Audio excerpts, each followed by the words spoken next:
ఇవాళ తెలంగాణ మంత్రివర్గ సమావేశం జరగనుంది. సీఎం రేవంత్ రెడ్డి అధ్యక్షతన సచివాలయంలో సాయంత్రం 4 గంటలకు కేబినెట్ భేటీ కానుంది. 15 కీలక అంశాలపై మంత్రివర్గం చర్చించనుంది. ఇందిరమ్మ ఇళ్ల రెండో విడత పథకంపై నిర్ణయం తీసుకోనుంది. ఆసరా పెన్షన్లకు మంత్రివర్గం ఆమోదం తెలపనుంది. ప్రభుత్వ స్థలాలకు భూముల కేటాయింపుపై కూడా చర్చించనున్నారు. రాష్ట్ర ఆవిర్భావ వేడుకలో ప్రారంభించనున్న పలు అంశాలపై మంత్రివర్గం ఇవాళ నిర్ణయం తీసుకోనుంది.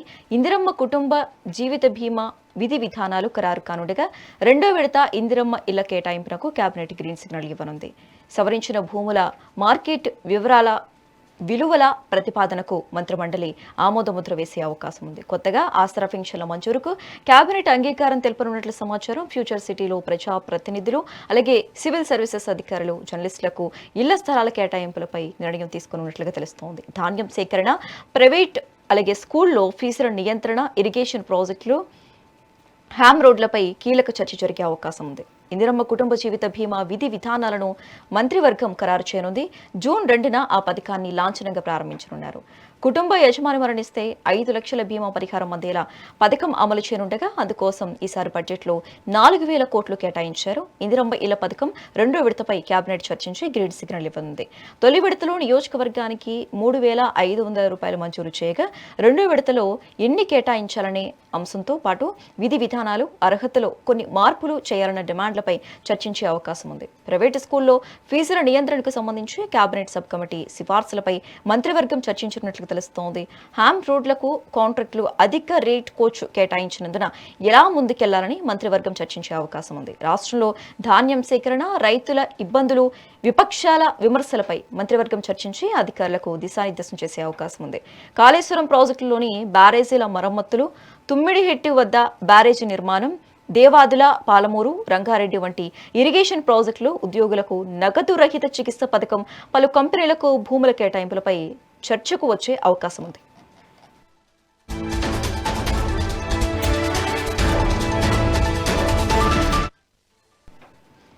రైట్, ఇక ఇదే అంశానికి సంబంధించి మోర్ అప్డేట్స్ మా కరెస్పాండెంట్ రాణి ఫోన్ ద్వారా అందిస్తారు. రాణి.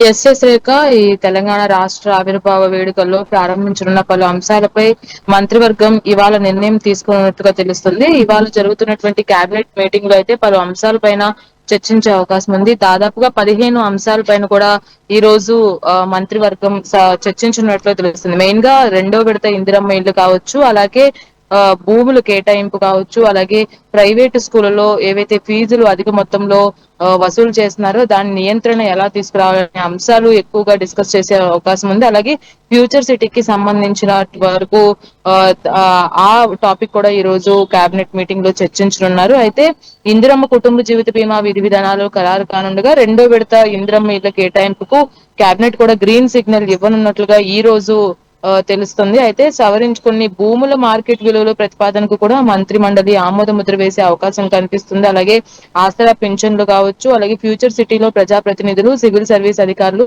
జర్నలిస్టులకు మెయిన్ గా ఇళ్ల స్థలాలు కేటాయింపుపై కూడా ఇవాళ కీలక నిర్ణయం తీసుకున్నట్లుగా తెలుస్తుంది. అలాగే ఇప్పుడు ధాన్యం సేకరణలో కూడా అవకతవకలు జరుగుతున్నాయి కాబట్టి ఇటు చాలా మంది కూడా గ్రేడింగ్ చేసే టైంలో అందులో ఎక్కువ పాళ్ళు పక్కకు పెడుతున్నట్లు, అలాగే ఇన్ని గ్రాములని చెప్తూనే దాదాపుగా కిలోల వరకు కూడా ధాన్యం సేకరించే టైంలో కొన్ని అవకతవకలు జరుగుతున్నాయి అనే అంశాలు కూడా ఈ రోజు డిస్కస్ చేసే అవకాశం ఉంది. అలాగే ప్రైవేట్ స్కూల్లో కూడా ఇప్పుడు ఫీజులు అధిక మొత్తంలో వస్తున్నాయి కాబట్టి ఈ ఫీజుల నియంత్రణకు కూడా ఏ విధంగా ముందుకు వెళ్తే బాగుంటుంది అనే అంశం పైన కూడా ఈ రోజు మంత్రివర్గం చర్చించే అవకాశం ఉంది. అలాగే ఇరిగేషన్ ప్రాజెక్టులు కావచ్చు, హ్యామ్ రోడ్లపై కూడా కీలకంగా చర్చించే అవకాశం ఉంది. దాంతో పాటుగా ఈ రోజు సాయంత్రం 4 గంటలకు రేవంత్ రెడ్డి అధ్యక్షతన జరుగుతున్న ఈ కేబినెట్ మీట్ లో సుమారు 15 అంశాల వరకు కూడా చర్చించనున్నారు. అయితే ఇందిరమ్మ కుటుంబ జీవిత బీమా విధి విధానాలను మంత్రివర్గం ఆల్రెడీ ఖరారు చేయనుంది. అలాగే జూన్ 2న ఆ పథకాన్ని లాంఛనంగా కూడా ప్రారంభించనున్నారు. అయితే దీనిపైన కుటుంబ యాజమాని మరణిస్తే 5 లక్షల రూపాయల బీమా పరిహారం అందేలా పథకం అమలు చేయనుండగా అందుకోసం ఈసారి బడ్జెట్ లో ఏకంగా 4,000 కోట్ల రూపాయలు కేటాయించినట్లుగా కూడా తెలుస్తుంది. ఇటు ఇందిరమ్మ ఇల్లు రెండో విడత కూడా కేబినెట్ చర్చించి గ్రీన్ సిగ్నల్ కూడా ఇస్తారు అని కూడా తెలుస్తుంది. దాంతో పాటుగా తొలి విడతలో దాదాపుగా 3,500 ఇళ్లు మంజూరు చేయగా ఇప్పుడు రెండో విడతలో ఎన్ని కేటాయించాలి, ఎవరెవరికి కేటాయించాలి, దానికి తగ్గ ప్రక్రియ ఏమిటి, అలాగే చాలా మంది కూడా అనర్హులు కూడా ఇల్లు లబ్ధి పొందుతున్నారు కాబట్టి అర్హులు ఎవరు అనర్హులు ఎవరు అనే జాబితా కూడా ఈ రోజు డిస్కస్ చేసే అవకాశం, దాన్ని బట్టి రెండో విడత కేటాయించాలనే అంశాలు వెలుగులోకి వచ్చే అవకాశం ఉంది. కాబట్టి ఇందులో మార్పులు చేర్పులు చేయాలన్న డిమాండ్లపై కూడా ఎక్కువ చర్చలు నడిచే అవకాశం ఉంది. అలాగే ఆసరా పింఛన్లకు కేబినెట్ ఆమోదం తెలిపింది. అలాగే కొత్తగా పింఛన్లు ఎవరైతే ఆ పెట్టుకుంటున్నారో ఆసరా పింఛన్లకు ఈ కేబినెట్ ఆమోద ముద్ర వేసేందుకు కూడా అవకాశం ఉంది. చాలా మంది ఇప్పుడు వరకు పెన్షన్లు తీసుకుంటున్న వాళ్ళు కొంతమంది అనర్హత కూడా ఉన్నారు. వాళ్ళని తీసేసి కొత్తగా ఎవరైతే యాడ్ చేయాలనుకుంటున్నారో వాళ్ళని కూడా ఇందులోకి యాడ్ చేసే అవకాశం ఉంది. ఈ 2 లక్షల మందికి పైగా కొత్తగా పెన్షన్లని జూన్ 2 నుంచి ఇచ్చేందుకు కూడా రాష్ట్ర ప్రభుత్వం కసరత్తు చేస్తుందనే చెప్పుకోవాలి.